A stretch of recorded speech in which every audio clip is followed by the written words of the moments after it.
on my right, my far right, and Paul Ross, a little closer. Kyle and Paul are North Cross class of 2012, so it was my first graduating class. But to say a little bit about them, they both started here as kindergartners. Paul took a year off and tried public school for a year. Was it 9th grade or 7th grade? 7th grade. Tried to go over to Hidden Valley Middle School and decided that wasn't right. And he was having separation anxiety from Kyle. Came back for 8th grade. So they both graduated. Kyle was a fat pencil kid, and Paul, because of his trip to Hidden Valley, was not. But they were both Ellis Cup recipients for 12 years or more at North Cross. They both decided to go to the same college. They both went to Hampton-Sydney and graduated class of 16 from Hampton-Sydney. Paul has been working on a master's in clinical psychology at Loyola University of Maryland, which theory is he's going to finish up here in May. He's done a lot of work with autistic adults while in Baltimore, as well as spending 600 hours, is that what your internship is? 600 hours working in the juvenile detention facility at Baltimore City Jail. So where he's learned the nickname Big Money Paul. And Kyle has taken a much more respectable path and has entered the working world as an English teacher, lacrosse football coach at Christ School in Arden, North Carolina, small boys boarding school. He is now, he can't stand prosperity, and he's decided that he's going to attend law school at the University of Michigan next year, so which is a pretty good law school, so that's very, very impressive. While here, they were some of the older teachers, average students here at North Cross. I mean, I think, which I think means you're a good student. They had a good graduating class. They were both exceptional athletes, all-state awards and things like that. Both played football and lacrosse, and Paul was sort of a self-styled bucket getter when he was here. I think he had about 8 points in his senior year for the varsity basketball team. So really, really, really normal people. In a good way. But the reason I say that is because when they're up here talking, I don't want you guys to think that I mean, they're not preaching to you, they're not telling you anything that doesn't really ring true with what happens in your world on a daily basis. They would be friends of yours if they were in the upper school right now. And so that's the reason I talk about normality so much. So the reason I wanted them to come up and talk to you guys is because they have had a long-standing friendship. And if you notice, they are of different racial persuasions. Kyle is an African American. His father is from Guyana. Okay, which I think is on the north part of South America, right? There we go. And your mother is from? All right, she's in New York. And Paul's parents are from here in Roanoke. I guess Suburban Park, but they're obviously white and black. And they've had a great friendship. It's an organic friendship. And it's something that I'd like for them to talk to you about some of the issues that they've dealt with over 20 years now. So I guess we'll start off with a couple of general questions. At any point you want to ask a question, raise your hand. I would prefer it to be your questions than the ones that I've got. Kind of a simple question. And either one, Kyle, why don't you start us off? What have been some of the most challenging obstacles for your guys' friendship over such a long time? So, I think with Paul and I, we're kind of thinking about some of the things that we've dealt with or seen over the years. Obviously, we've been together for a long time. For 16, 17 years, we've been pretty close friends, best friends. we've had issues where people have maybe said things to me or said things to Paul, some words that I'm sure you guys are probably familiar with that you don't necessarily want to say. And I think some of the biggest challenges, especially throughout high school and college, where when people would say things like that to me, or Paul would be around for those things, is to not react in like a more so physical or negative way and kind of be the bigger man in situations like that, if that makes sense. So situations like that were certainly ones that were challenging.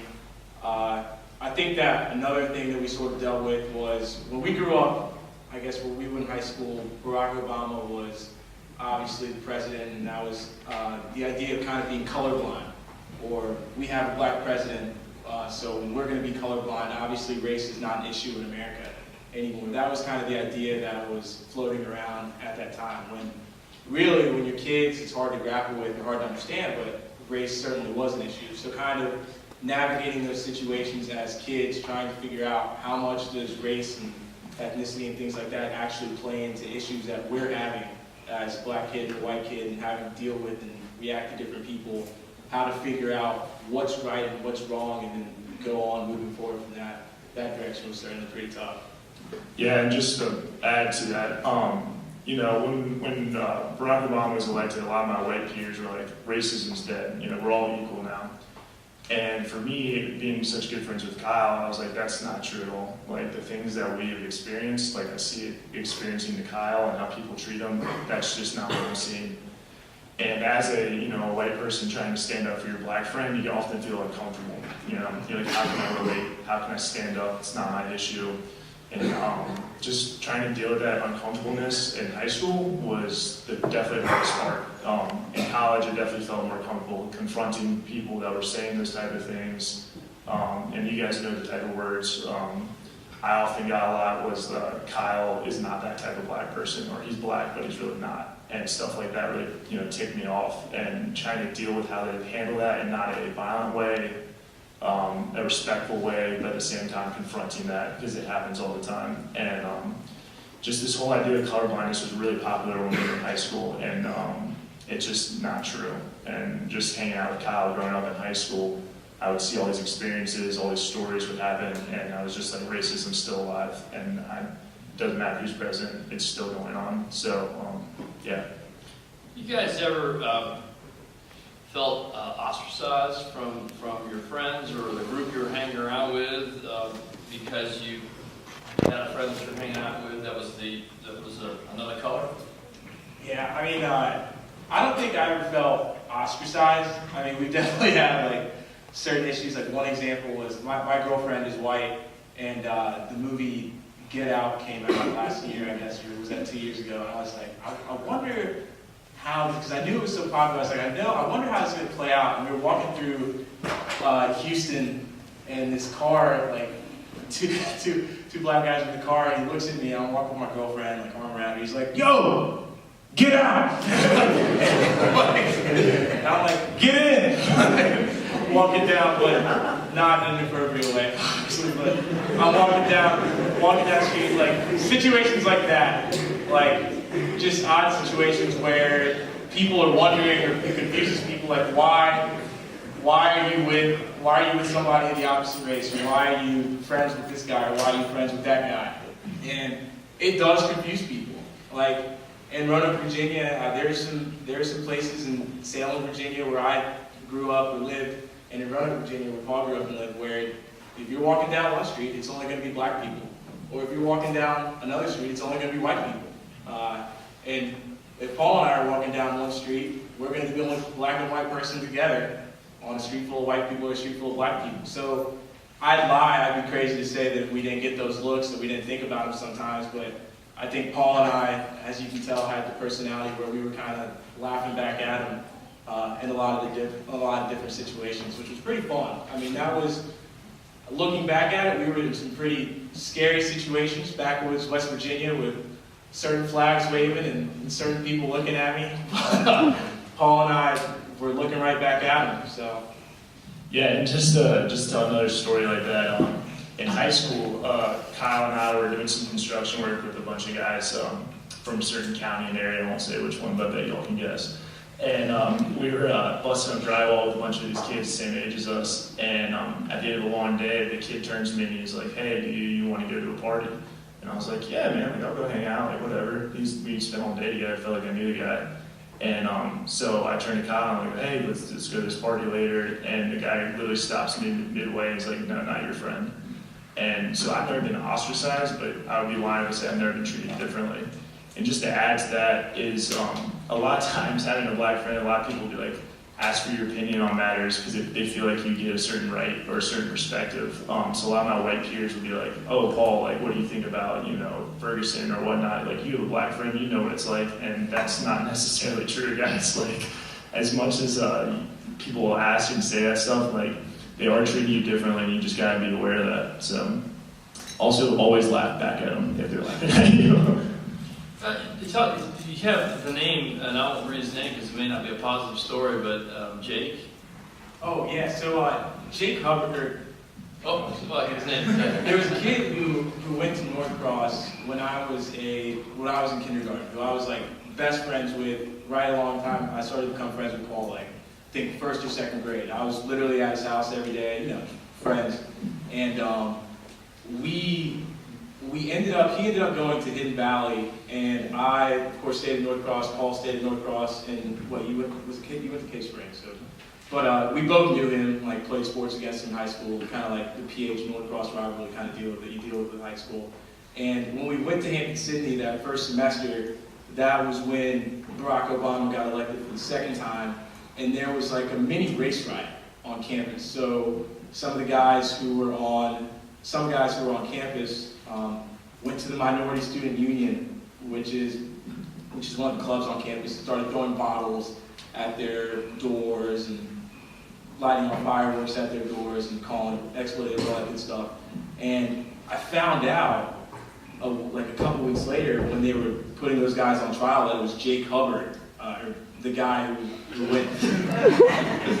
Yeah, I really can't hold it in. The guy who went to the school, who I was best friends with when I was literally 7 or 8 years old, was throwing bottles because a black president got elected, calling people words that they should never be called or have to deal with. And I actually forgot about it. Paul's the one who brought it up when we were thinking about coming to talk to you guys. And the crazy thing is, I know Paul would never do something like that. And honestly, if Jake and I were friends and grew up together like Paul and I probably did, then he probably would do something like that. But that was just so crazy to think about how something like that can come full circle, or how somebody's different experiences or different views can completely put them down a path that's not all right. I see you want to say anything about that? Anybody have any questions out? Yeah, Mr. Harris. Which one you worked in Baltimore, Maryland? I do currently. I'm a mental health therapist for the Baltimore City Juvenile Detention Center, so I deal with youths between like 14 and 18 that are charged on pretty serious crimes. Okay. Most of my career was in inner city schools, kind of like what you experienced in Baltimore. I go to Salem like you did, okay? And being in a place like Salem, I thought there really was one America, one world. What have you seen in Baltimore that is proof that there truly are two Americas, and that there are elements that, when I got to the ghettos of Charlotte, one of my students asked me, "Do you think white people know that we're here?" And I told him, no. They have no idea what a ghetto is. What have you seen that proves that point, or do you disagree with it? No, I think you're right. So if anybody's ever interested in doing social work, I highly recommend it. It's extremely rewarding. So when I started at the Baltimore City Juvenile Detention Center, first off, I'm the only white male therapist they've ever had, ever, period. I got told that day one. And so I had an option when I went down to the actual facility and started doing therapy with these individuals to either ignore the fact that we come from different backgrounds or try to address it. So literally every time I sit down with a child, I point it out. And one kid told me the most profound thing I think I've ever heard.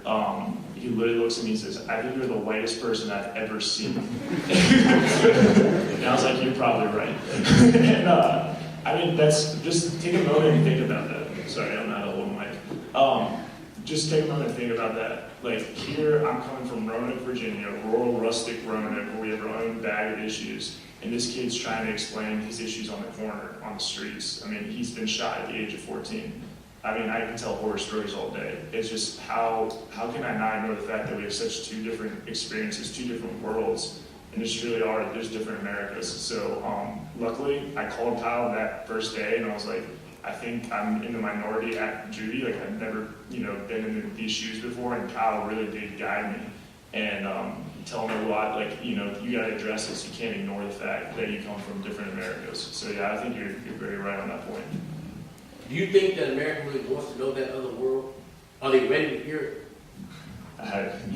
In my social justice, what I want, I think that I don't think America's ready to hear it, but I hope that people do want to hear it. And I think that moving forward, it's a shame that Kyle and I's friendship is such a rarity, you know what I'm saying? Like, I think that friendships like ours and discussions like we're having right now is the best way to bridge that gap. But I don't know if America's ready. I'll say this too. Paul visited me. I lived in DC this summer, and I lived in an apartment complex. And I would say that America is not ready, but America and a lot of people just don't have the opportunity. Like, I lived in an apartment complex in DC, which used to be called Chocolate City. So, I still consider it Chocolate City. But the apartment complex I live in is wealthier individuals, and everything you need is right there. So your gym is right there. Your grocery store is right across the street. You can go to the pharmacy right across the street as well. You can do your laundry right next door. And you have this pocket of wealthy people all concentrated next to one another. And 3 blocks away, they have Section 8 housing, and nobody would know any different because they're afraid to get out of their bubble. And it's not that they're afraid to get out of their bubble, and in some senses they are, but they're not allowed to. Everything is built, everything is concentrated, everything is maneuvered so that they don't have to interact with other people. And it's in that interaction, it's in that actually getting to know somebody or working with somebody or looking at somebody's different perspective that those relationships grow and that you can progress. It's scary when you're disinterested or there are some people out there. You guys are still fortunate. We talk about Roanoke, but you guys are still fortunate in this room. I'm seeing a lot of different faces. There are people out there are black kids out there, white kids, any race that their only perception of a black kid or a white kid or anyone else is from TV or the radio. So imagine what that's like for a second if you're in this pocket, you're in this world, and everything that's told to you is on the TV or from different people. You're not gonna have the opportunity to even get to try and know somebody else or another culture. That's right. I said, hang on a second, Chad. I'll get back to you, Chad. Has there ever been a time where you went to a predominantly black party or you went to a predominantly white party and everybody was just partying and not paying attention to you, but you still had that sort of feeling? Yeah, every day of my life. A lot of the places, Hampton Sydney, predominantly white college, Christ School where I teach, majority white, I'd probably say 80%, 85% white through students and faculty. I would completely be a liar if I didn't say that even if I have a smile on my face or if I'm interacting or having a good time with a bunch of people, and I'm not thinking about it. I'm not thinking about, even though 90% of the room are receptive and looking at me like a human being, talking to me, that there's probably not a few people in there who are like, I wonder why that guy's here. I wonder what he's doing here. So I completely get that sort of feeling. Even on the lacrosse field, like in 2012 in Roanoke, Virginia, when we're playing lacrosse, there's not a lot of black kids on the field running up and down. So thoughts like those are definitely normal. I have them all the time. You're just thinking about it, keeping it in the back of your head and being aware, I guess. Yeah, just to add, real quick, I saw a hand. But, as a white person, and, when Kyle would first share that to me, I'd be like, nah, dude, that's not true at all. Like, we're in this party, we're having a great time or whatever. And then it took me a moment to really step back and look and, embrace the uncomfortableness that is actually in the room. Like really realizing and looking around, like, wow, people are, kind of isolating Kyle from the party, or, they are kind of standoffish. And it's usually not so direct. It's kind of like this casual racism that Kyle and I often talk about. It's not always like this kid's chewing you out or anything like that. It's sometimes just the subtleties. And just at least having Kyle in a comfortable place where he could tell me that, and me also realizing that I need to enter that uncomfortable space with him and kind of look around. Yeah, it's absolutely true every time. So, tell them a story about the 21st birthday party you went to, the bus rides, or the van rides. The captains in Charleston, right? Oh, yeah. Sorry, there's been quite a few stories that we could share. I dated Dr. Proctor's daughter, for anybody that doesn't know that. And so she was turning 21, and we were fortunate enough to get these vans to drive us downtown and to downtown Charleston. And a bunch of my friends from college came, and of course Kyle was there. And we were all piling in these buses to go downtown. And this one gentleman, I won't use his name or try not to, turned to Kyle and was like, the bus is full, man. Like, figure it out. Go get a taxi or something. Well, Kyle and I are here trying to tell you to react in the most positive way. And in that instance, I did not act in the most positive way, nor did Kyle. We kind of got in a verbal disagreement, for lack of a better term, and we addressed it right there and then. But I mean, how crazy is that? We're guests of another person who's scheduling this great ride, and somebody who has no weight in the matter decides to be like, nope, not Kyle. He's not getting on the bus today. When he didn't pay for the bus, he didn't schedule it. He barely was invited. So just little things like that. We can tell stories all day. But in that instance, I wish we had handled it better because we didn't. We got in the van though. Yeah, we got in the van. We got downtown. Did the other guy get out? No, he left the party shortly. His girlfriend broke up. The other thing is, obviously, we don't want to get into fist fights and things like that over issues. At the same time, why don't you speak to a little bit some of the strategies you use to disarm people or to educate people? As I said, it's a balancing act. You don't want to ever make light of something because it's serious enough to not make light of, but at the same time, if it's hammer time every time something comes up, then your day-to-day existence is kind of miserable. So how do you guys balance the interaction of that? I feel like this is, not to a degree unfair, but this is something that my parents always used to tell me. My dad in particular, especially since he's an immigrant, he has a different view of this country, obviously. But knowing that I went to a predominantly white school, anytime I would get in trouble, anytime I would do something I definitely should not have, my dad would always tell me, like, why don't you understand that it's a little bit different for you? You have to put on your best face every single time, or your best perception every single time, because people are going to look at you differently. I think the quote that I heard was, you have to be twice as good, others can take twice as much. And it's that idea, the balancing act or preventing some of these situations unfortunately come with having to be on your A game all the time. For me, it felt like that at least. It's not human, or you can't do that. You can't be on your A game all the time. You can't be Barack Obama and have a witty answer or be politically correct and exceptional every time somebody's got something bad to say to you. But if you limit putting yourselves in situations like that, it certainly helps. If you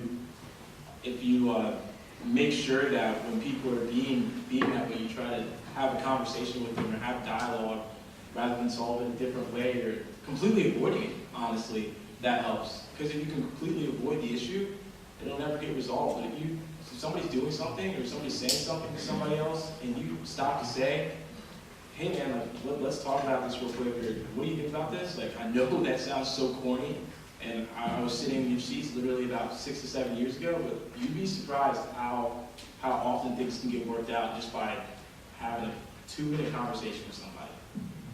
Because you don't know. Yeah, and I mean, Kyle's right. It is a balancing act, and there's not a perfect answer to that question. There's really not.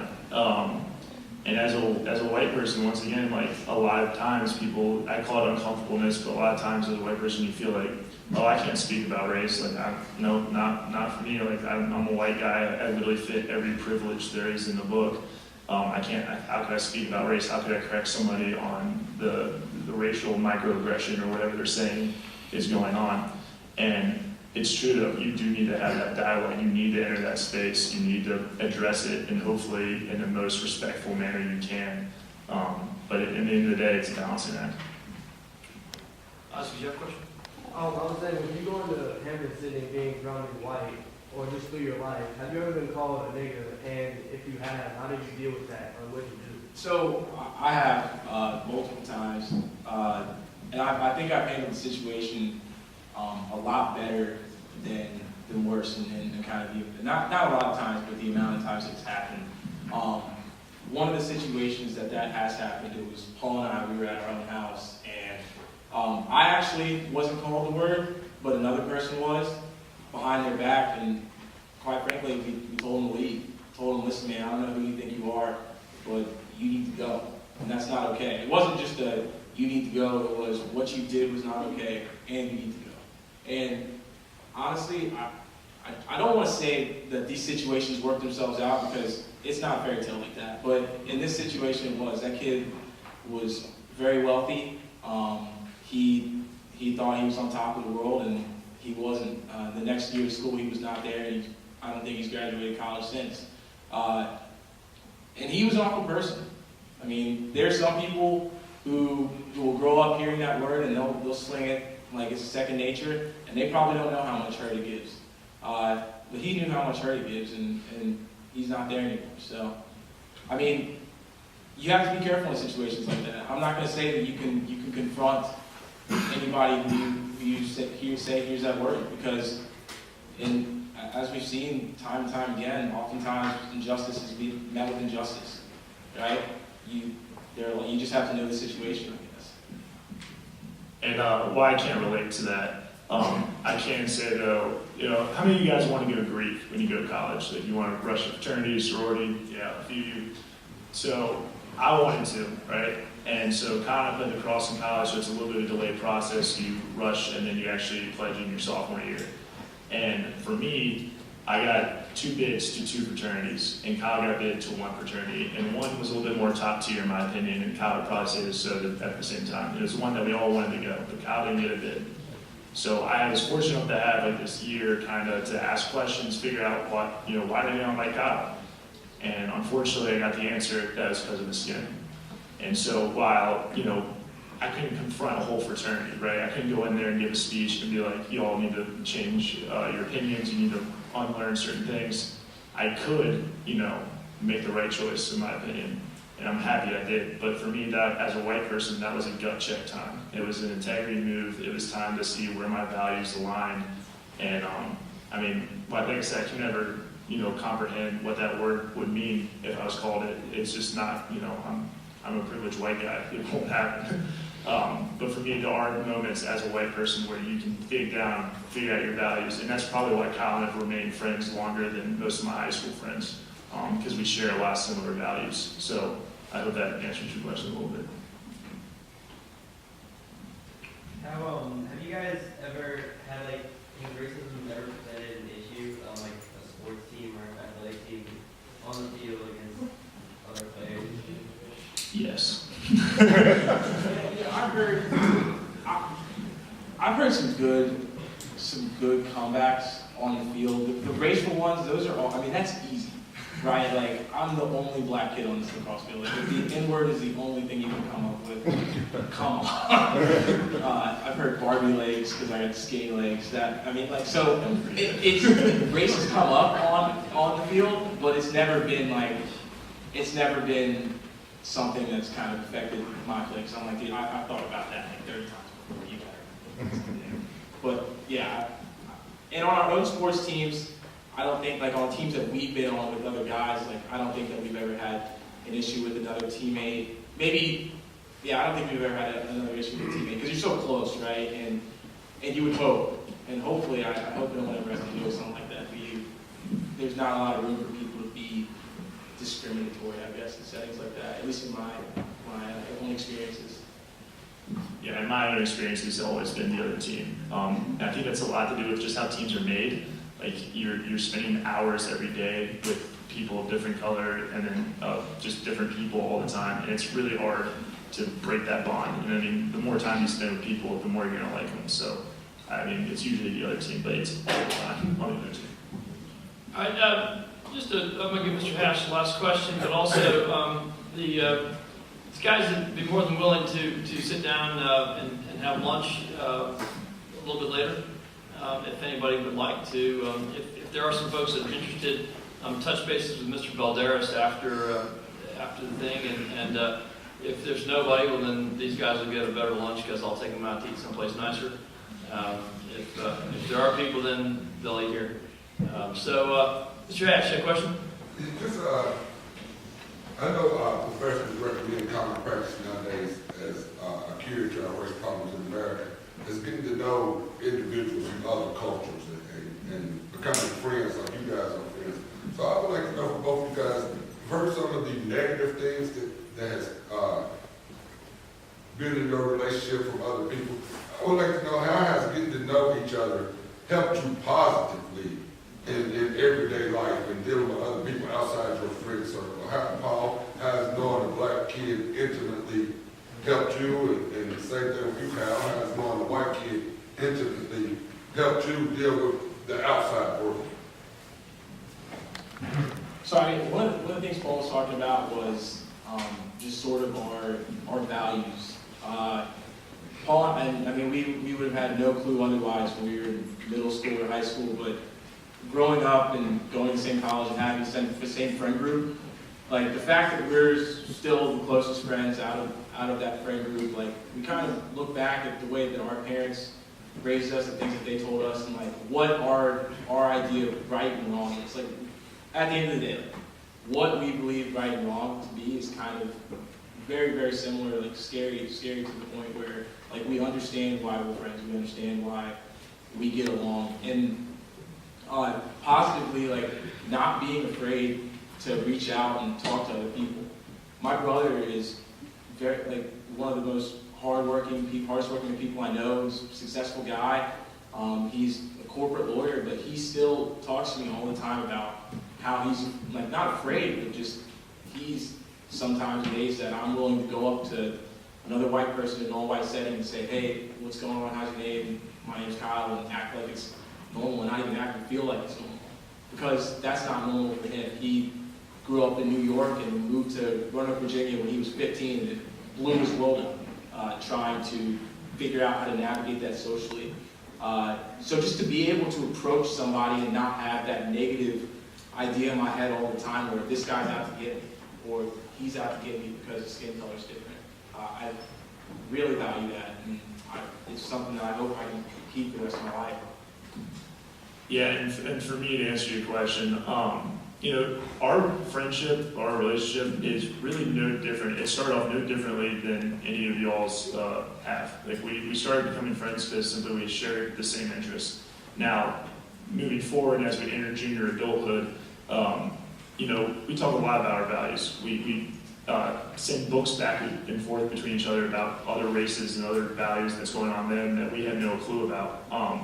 And just that ability to have that relationship and talk about those type of things for me has been very rewarding professionally. You know, a lot of my white peers are like, how do you work in a juvenile detention center in inner city Baltimore? Like they would never even do that. And for me, because of Kyle and because of the experiences we grew up with, I feel totally comfortable walking in there. I have no problem working and being the only white face. You know, in fact, it's great. I get a lot of different perspectives that now listening to Kyle's experiences, I'm more open-minded, and you know what, I do listen to everybody that I work with. And it's not just there. I mean, it's in everyday life. It's, you know, when you meet a bunch of people, like Kyle's saying, and just being able to hear somebody else is a real privilege that I have. Because a lot of people don't. You know, a lot of people stay in their bubbles, stay isolated, like Kyle says, and we see that a lot. And that's great, I guess, if you want to stay in that bubble, but if you want to actually do something and hopefully get America where it needs to be, you do need to be able to listen to other people and other voices. And I think that, Kyle and I, that's probably the biggest positive that we've gotten from that, from our relationship. All right, guys, thanks for everybody. Check with Mr. Balderas.